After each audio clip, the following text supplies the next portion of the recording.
ఓ మాడుగుల పెద్ద ఆమె పేరేందో నాకు తెలియదు కానీ మాడుగుల ఆమె మీరు చూసిరో లేదు ఆ వీడియో. ఓ ఎర్ర చీర కట్టుకుంది పెద్దమ్మ, ఏమా తిట్లు తిట్టింది. అమ్మతోటి చెప్తుంది నన్నుగినట్లా తిట్టింటే నేను అన్న దుంకే అంత సత్యపిస్తుంది. ఎందుకు రాబాయి ఈ రాజకీయం? అర్రే ఏం తిట్లవి నేను అడిగినా నాకు తెలియక. మరి గిట్లెట్లా తిట్ల పట్టి ముఖ్యమంత్రి అనే భయం లేకుండా మనోళ్ళకంటే నీకు అర్థమైతలేదు అన్నాడు. ఏం అర్థమైతలేదు అంటే ఆయన ఏ భాషలో మాట్లాడితే ఆయనకు అర్థమవుతుందో గా భాషలనే చెప్తున్నారు. ఇక్కడ ఆయన భాష గట్లే ఉన్నది కాబట్టి ఆయన కూడా గదే భాషలు చెప్తారు, సమాధానం గట్లే ఉంటుందని చెప్పారు. ఎందుకంటే సామాన్యులను మోసం చేసి ఎక్కువ రోజులు తప్పించుకోలేదు. ముఖ్యమంత్రి కదా సరే నీ చుట్టూ కార్లు నీ చుట్టూ పోలీసు వాళ్ళు వీళ్ళు ఉంటారు కాబట్టి ఎవడేం చేయలేడు అనుకుంటున్నావేమో. దమ్ముంటే ముఖ్యమంత్రి గారు సెక్యూరిటీ లేకుండా ఊళ్ళకు రా, ఏమనుకుంటున్నారు రైతులు తెలుస్తుంది. మేమేం చేసినాం మొన్న రుణమాఫీ అయిపోయిందని ఒక ముఖ్యమంత్రి చెప్తున్నాడు. మేమేమన్నాం మరి పోదాంపా మీ అచ్చంపేట నియోజకవర్గంలో నీ సొంత ఊరున్నది కొండారెడ్డిపల్లి ఇటుకెళ్ళి దగ్గరనే ఉంటది, అక్కడ పోదాంపా అని అడిగినాం.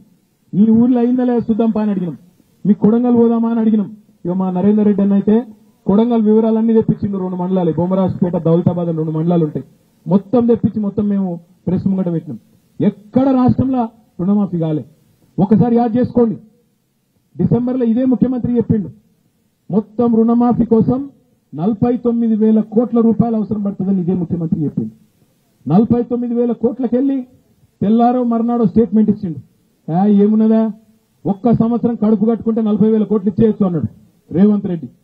49,000 కోట్లకెళ్లి తెల్లారి వరకే 8,000 కోట్లు ఆయన ఎత్తగొట్టిండు. 40,000 కోట్లు చేసిండు. 8-9,000 కోట్లు ఎగరగొట్టిండు. మళ్ళా మూడో రోజుకి క్యాబినెట్ లో పెట్టిండు. క్యాబినెట్ లో 40,000 కోట్ల నుంచి 31,000 కోట్లు చేసిండు. మళ్ళీ 9,000 కోట్లు ఎగరగొట్టిండు. మళ్ళా బడ్జెట్ పెట్టిండు శాసనసభలో. బడ్జెట్ పెడితే 31,000 కోట్లకెళ్ళి 26,000 కోట్లు అయిపోయింది. ఓ 5,000 కోట్లు అక్కడ ఎగిరిపోయింది. ఆడికెళ్లి మళ్ళా చూస్తే 15 ఆగస్టు నాటికి ఎన్ని ఇచ్చినవరా భయ అంటే 18,000 కోట్లు అన్నాడు. మళ్ళీ 8,000 కోట్లు ఎగరగొట్టిండు.